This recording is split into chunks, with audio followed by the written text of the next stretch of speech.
Hi అండి. అందరికీ నమస్కారం. నా పేరు సతీష్. ఈ రోజున వచ్చేసి మన తెలంగాణలో ఉన్న ఎవరైతే రైతన్నలైతే ఉన్నారో, రైతు భరోసా సంబంధించిన యాసంగి పంటలకైతే పెట్టుబడి సాయం కింద డబ్బులు ఎప్పుడెప్పుడు అని మనలో చాలామంది రైతులైతే అడుగుతున్నారండి. సో, వాస్తవంగా చెప్పాలంటే మన తెలంగాణలో ఉన్న రైతులకైతే యాసంగి పంట అనేది ఈ సంక్రాంతి పండుగ నుంచి డబ్బులు విడుదల చేస్తామన్న విషయం మనందరికీ తెలిసిందే కదా! మరి పండగ కూడా దగ్గరైతే వచ్చింది. మరి హామీ ఇచ్చిన విధంగా డబ్బులు ఏమైంది? మన తెలంగాణలో ఉన్న రైతులకి కాంగ్రెస్ గవర్నమెంట్ పట్టించుకోవట్లేదని ఇప్పటికే చాలామంది రైతులైతే అంటున్నారు. సో, వాస్తవంగా చెప్పాలంటే ఈసారి వచ్చేసి మన తెలంగాణలో ఉన్న రైతులకైతే యాసంగికి సంబంధించిన డబ్బులు ఏ విధంగా మన ఖాతాలో జమ అవుతున్నాయి దాని గురించి పూర్తి సమాచారం ఈరోజు వీడియోలో అయితే మీకైతే ఇస్తానండి. ఒక్కసారి వీడియోని లాస్ట్ వరకు చూడండి. కొత్తగా చూస్తున్న రైతులు ఎవరైతే ఉంటారో తప్పకుండా వెళ్ళి మన ఛానల్ అనేది సబ్స్క్రైబ్ చేసుకుంటే మీకు పూర్తి సమాచారం అనేది మన ఛానల్ తరపున వచ్చేసి రోజు అందియడం అయితే జరుగుతుందండి. ఓకేనా?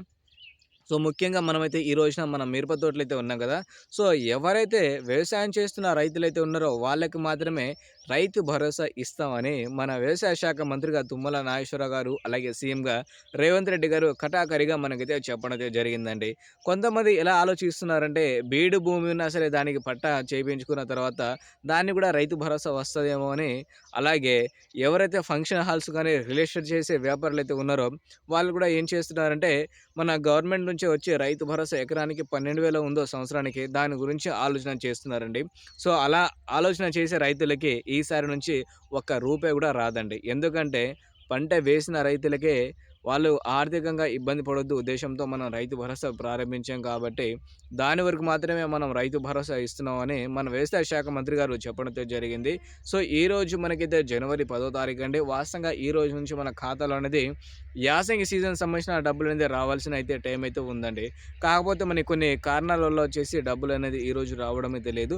రేపటి నుంచి 11వ తారీఖు నుంచి మన తెలంగాణలో ఉన్న రైతులకైతే దాదాపుగా 69,00,000 మంది ఉన్నారు. సో, ఈ 69,00,000 మంది రైతుల ఖాతాలో రేపటి నుంచి యాసంగి సంబంధించిన పంటలకైతే పెట్టుబడి సాయం కింద ఎకరానికి రూ. 6,000 చొప్పున డబ్బులనేది పంపిణీ చేస్తామని చెప్తున్నారండి. అలా పంపిణీ చేస్తే మన రాష్ట్ర వ్యాప్తంగా ఎంతవరకు డబ్బులు అవుతుందంటే 9,000 కోట్ల రూపాయల వరకైతే ఖర్చయితే వస్తుందని మన వ్యవసాయ శాఖ మంత్రి గారు అయితే చెప్పడం జరుగుతుంది.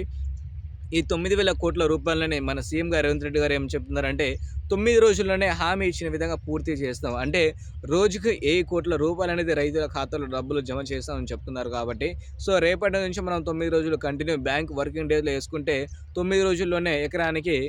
6,000 చొప్పున 10 ఎకరాలకి రూ. 6,000 వరకైతే వచ్చే అవకాశం అయితే చాలా అయితే కనిపిస్తున్నాయి కాబట్టి, మీలో కూడా ఎవరైతే పట్టా పాస్ పుస్తకం ఉన్న రైతులు ఉంటారో వాళ్ళకి మాత్రమే రైతు భరోసా, అలాగే పంట వేసిన రైతులకి మనం వేసుకున్నాం కదా! మనకొస్తది. మనతో పాటు ఉన్న రైతులు కూడా పంట వేసుకున్నారు కాబట్టి వాళ్ళకనేది రైతు భరోసా సంబంధించిన డబ్బులనేది రావడం అయితే జరుగుతుందండి. ఓకేనా? So, thank you.